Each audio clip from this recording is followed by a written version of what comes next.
Isang mabuti na sa kanila namang galing. Opo. Isang malinaw dyan, Sen, ang kaparaanan natin, hindi po pinadadaan sa social media. Meron tayong kaparaanan kung paano po ipararating ang tagubilin sa mga kapatid at sa mga kaanib po. Kaya lang, kasi kaya nila ginawa yan. Hindi para sa miyembro yung hindi miyembro. Para sa ganun, maisip na, talaga palang iglesia, ayaw ding sumama dyan. Yun po, Walang ganong bilin pala. wala po. Di ba? Ayun. Sana po ay naging malinaw yung bahagi na yan, Sen. Tuloy pa po tayo doon sa ating mga pagtalakay. Balik tayo doon sa Senado. Nelson, ano pa ba ang gusto mong ipunto sa kabatiran ng ating mga kababayan? Sige, i-discuss mo muna at dito gumagana yung QR code eh. Ganun ba? Sa mga text sa atin? Parang ano eh.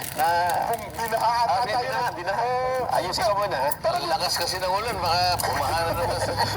Pero ang dito sa mga pangyayari po ngayon sa Senado, ano po ba dapat na maunawa? Kasi ang daming lumulutang na mga tanong ngayon. Ano ang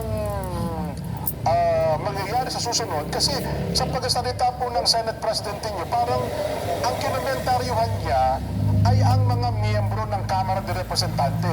Samantalang yung dalawang senador na nabanggit po, kasama niyo sa Senado, parang tahimik po siya doon sa punto na yon, Sen. Hindi nga alam, hindi lang yun. Kasi yun, nakita mo naman ang mainstream media. Opo.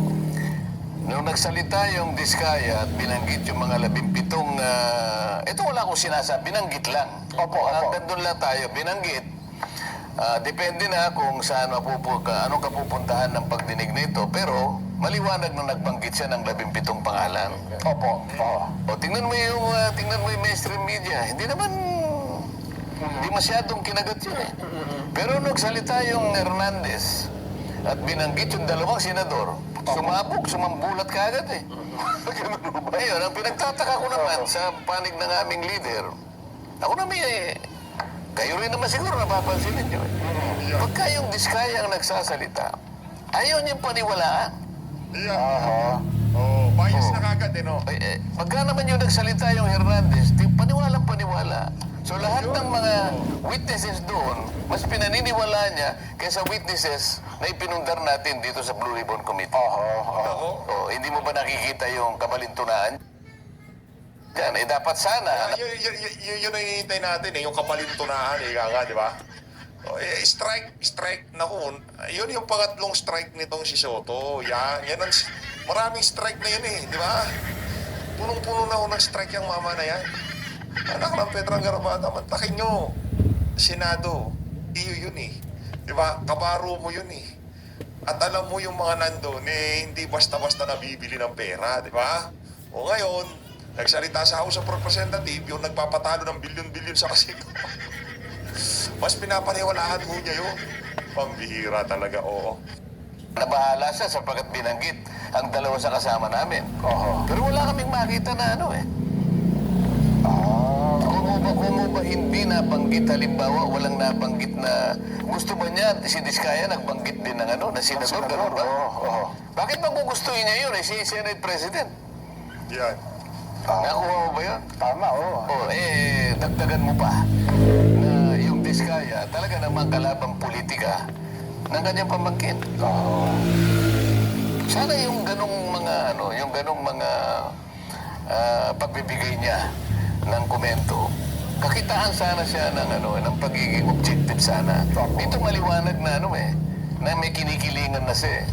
Hindi nagiging mabuti, lalong-lalo na sa mga kababayan natin. Palagi ko sinasabi, huwag mong uhusgahan ang katalinuhan ng mamamayan. Alam nila Pumunta ka sa social media at tingnan mo kung anong sinasabi nila. Sinong nasisira ngayon? Sinong napupulaan? Yung Senado. Correct. Galing ni Sen Marcoleta. Kitang-kita ho niyo yun, mga kababayan. Ang daming galit kay Soto. Pati yung tayo ho kasi, hindi ho tayo maingay. Ika nga yung tipong mayat maya yung puro politika. Kasi dito na nga, pinapuro politika na yung pinag-uusapan Tipong pagka meron tayong kaharap, na puro politika na nga yung nasa harap ka na nga ng camera, puro politika pa. Paglabas mo, gusto mo dyan, ika nga, iwas ka na muna sa politika. Wala na mo naman. Sa Teresa. Mag-open na. Grabe naman tong si Tito Soto, no? Grabe naman pala yung mama na yan. Dati binoto ko yan, dati gusto ko yan, pero ngayon ayoko na siya. Yun ang naririnig mo sentimiento doon sa mga tao na hindi naman babad sa politika. Pagka yun ang narinig mo, aba, meron na ibig sabihin yan. Ibig sabihin, yung kanilang algorithm, yung flow ng mga impormasyon sa kanilang social media page, linalamon na nitong kung gaano kawalang kwentang leader itong si Tito Soto dyan sa Senado. Yun ang tinutukoy nitong mga kapalinto na tinutukoy nitong si Sen Marcoleta. Ngayon, kung sa sinasabi niya na dissatisfied ang mga kasama ko doon sa pamamaraan ng aking pagganap ng tungkulin ko sa inquiry, sino-sino sila? Nasabi niya mali ang direksyon. Sabihin niya kung ang direksyon ang pupuntahan namin. Ilaban niya. Kung sakaling mas tama yung direksyon niya, sabihin niya. Opo. Dapat ganun. Hindi naman niya sinabi, saan ba papuntahin gusto mong... Ganito sana ang gusto namin direksyon. Wala naman eh. Magandang araw po sa inyong lahat. Hawak ko ngayon ang lutein gummies, ang